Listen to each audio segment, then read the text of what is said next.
సొంత చెల్లెలు చిన్నప్పటి నుంచి కలిసి పెరిగిన జగన్ గారి చెల్లెలు ఎంత బాధపడి ఉంటే ఈ కార్యకర్తలు ఆయన కార్యకర్తలు ఎంతెంత మాటలనుంటే ఇలా మాట్లాడతారు చెప్పండి ఒకసారి వినండి.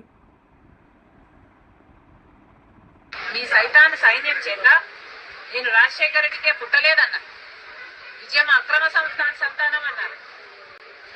నాకు ఇతరులతో సంబంధాలు అంటగట్టారు. నన్ను కనీసం ఒక మహిళగా చూసారా?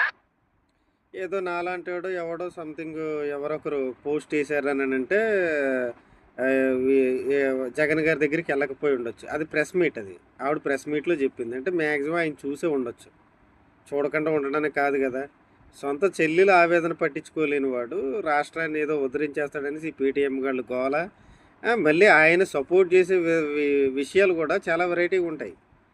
మనకు తెలిసిన విషయమే. మామూలుగా ఏంటి, ఏదో లిక్కరు స్కామ్ జరిగింది, అది 28 కోట్లు 30 కోట్లు అనంటే అందులో ఈ ట్రాన్స్పోర్ట్ దీంట్లో అంట 2 కోట్లు అనేది అది కాస్త కూస్తా కదా. ఏంటది,